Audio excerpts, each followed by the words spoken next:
મારા પતિના અવસાન પછી હું સંપૂર્ણપણે એકલી પડી ગઈ હતી. ગાય, ભેંસો અને ખેતીનો આખો બોજો મારા ખંભા પર આવી પડ્યો હતો. એ સમયે મેં એક 31 વર્ષના યુવાનને કામ માટે રાખ્યો. તે દેખાવમાં સુંદર, ઈમાનદાર અને મહેનતી હતો. એક સાંજે મેં તેને ઘરે ભોજન માટે બોલાવ્યો. અમે બંને આમને સામને બેઠા અને ભોજન લીધું. ભોજન પછી મેં તેને છત પર બોલાવ્યો. થોડી વાતો થઈ. વાત કરતાં કરતાં મેં તેનો હાથ પકડી લીધો. મિત્રો, આ વાર્તા ફક્ત કાલ્પનિક છે. તેનો હકીકત સાથે કોઈ સંબંધ નથી અને આનો હેતુ માત્ર મનોરંજન અને શિક્ષણ છે. કૃપા કરીને વાર્તાને માત્ર એક કલ્પના તરીકે માણો. તો મિત્રો, મારું નામ દીપાલી છે. હું વિધવા છું કારણ કે મારા પતિનું અવસાન થઈ ચૂક્યું છે. મારી ઉંમર 28 વર્ષની છે. પતિના મૃત્યુ પછી મારી જિંદગીમાં એક એવી ઘટના બની કે જેણે મારું આખું જીવન બદલી નાખ્યું. એ જ ઘટના આજે હું આપ સૌ સાથે વહેંચવા જઈ રહી છું. મારા લગ્ન 25 વર્ષની ઉંમરે થયા હતા. હું ગ્રેજ્યુએટ હતી.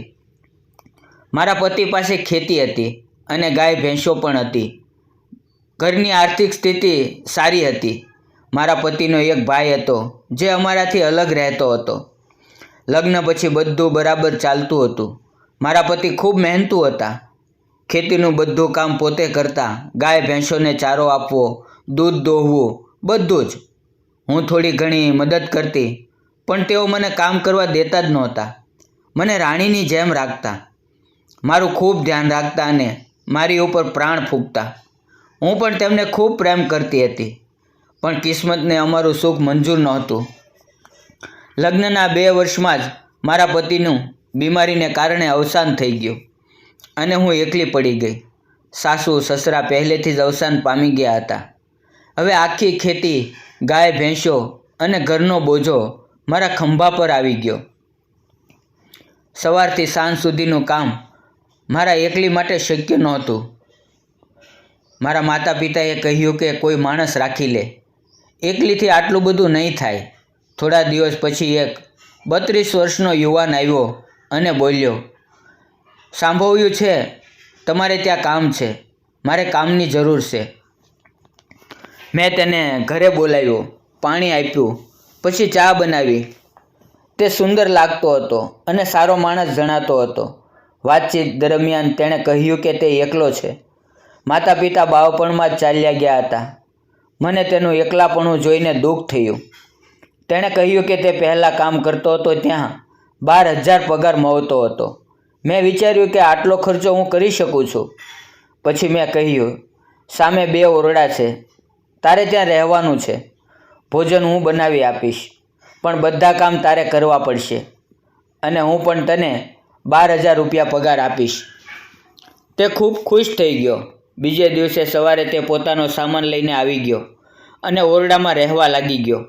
એ બહુ મહેનતી અને ઈમાનદાર હતો. સવારે વહેલા ઉઠીને ગાય ભેંસોની સેવા કરતો, દૂધ દોતો, ચારો આપતો અને ખેતરમાં પણ કામ કરતો. તેના આવવાથી મારું કામ ખૂબ હળવું થઈ ગયું. બસ આ રીતે સમય પસાર થતો ગયો. ધીમે ધીમે અમારી વાતચીત વધવા લાગી. તે ક્યારેક મારી સાથે ખોટી નજરથી બોલ્યો નહીં. તે મારી પરિસ્થિતિને સારી રીતે સમજતો હતો. એક દિવસ મને ભારે તાવ આવ્યો. હું ઊભી પણ રહી શકતી નહોતી. એ સમયે માધવ ઘરે આવ્યો. મારી હાલત જોઈને તરત ડૉક્ટરને બોલાવી લાવ્યો. મારી દવા કરાવી, ભોજન બનાવ્યું, મને દવા ખવડાવી, પાણી આપ્યું અને મને ખૂબ સાચવી. તેના સ્નેહથી મારી આંખોમાં આંસુ આવી ગયા. તે દિવસથી મારા હૃદયમાં માધવ માટે સાચો પ્રેમ જન્મ્યો. પછી ધીમે ધીમે હું પણ તેની સાથે ગાય ભેંસના કામોમાં મદદ કરવા લાગી. અમે બંને મળીને કામો કરતા, એકબીજાની આંખોમાં આંખો પડતી અને દિલથી નજીક થવા લાગ્યા. એક દિવસ મેં મજાકમાં કહ્યું, આજે તને ટિફિન નહીં આપું. આજે સાંજે તું ઘરે જ ભોજન કરજે. તેણે સંકોચથી હા બોલી ગયો. તે સાંજે આવ્યો. મેં બહુ સારું ભોજન બનાવ્યું હતું. તે પહેલીવાર આટલા પ્રેમથી કોઈના ઘરમાં બેઠો હતો. તે ખુશ થઈ ગયો.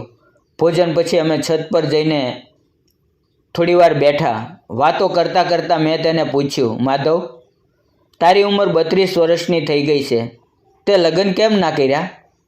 તે બોલ્યો, ઘરની સ્થિતિ ગરીબ છે, કોણ મને પોતાની દીકરી આપશે?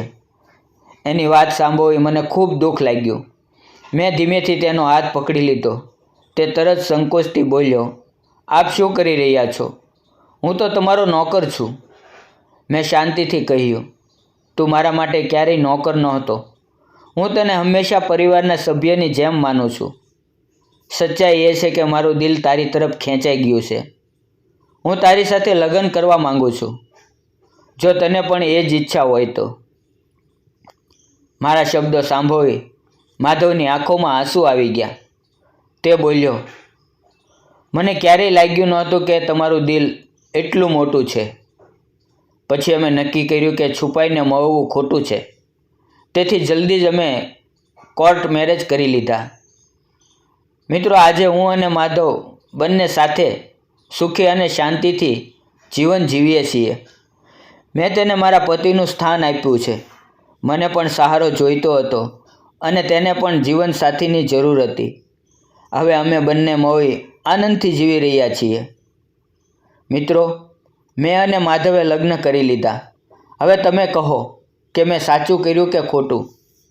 કોમેન્ટમાં જરૂર જણાવજો. ક્યારેક કિસ્મત આપણને મોટું દુઃખ આપે છે, પણ એ દુઃખ જ એક નવી શરૂઆત બની જાય છે. સાચો પ્રેમ હંમેશા સંબંધના નામથી નથી મળતો. તે તો સ્નેહ, ઈમાનદારી અને સમજદારીથી જન્મે છે. દીપાલીએ એકલા સંઘર્ષ કરીને પોતાનું જીવન ઊભું કર્યું અને માધવ જેવા ઈમાનદાર માણસને જીવન સાથી બનાવ્યો. અહીંયાથી શીખવાનું એ છે કે સમાજ શું કહે છે તેની ચિંતા કરતા નહીં. જ્યાં આપણને સ્નેહ, સન્માન અને સાચો સાથ મળે ત્યાં સાચું જીવન ખીલે છે. જો તમને મારી અને માધવની પ્રેમ કહાની ગમી હોય તો કૃપા કરીને વિડીયોને લાઈક કરો, કોમેન્ટ કરો અને ચેનલને સબસ્ક્રાઈબ કરવાનું ના ભૂલશો. ફરી મળશું મિત્રો આવતીકાલે એક નવી વાર્તાની અંદર. ત્યાં સુધી આવજો. વિડીયો પૂરો જોવા બદલ આપ સૌ મિત્રોનો દિલથી ખૂબ ખૂબ ધન્યવાદ. મિત્રો, આવીને આવી સારી મજાની વાર્તાઓ સાંભળવા માટે અમારે ચેનલને સબસ્ક્રાઈબ જરૂર કરજો અને તમારો સૌ ગુજરાતી મિત્રોનો પ્યાર મને રોજ માટે એક નવી વાર્તા બનાવવા માટે પ્રેરિત કરે છે. આટલો બધો સહકાર આપવા બદલ આપ સૌ મિત્રોનો દિલથી ખૂબ ખૂબ ધન્યવાદ મિત્રો.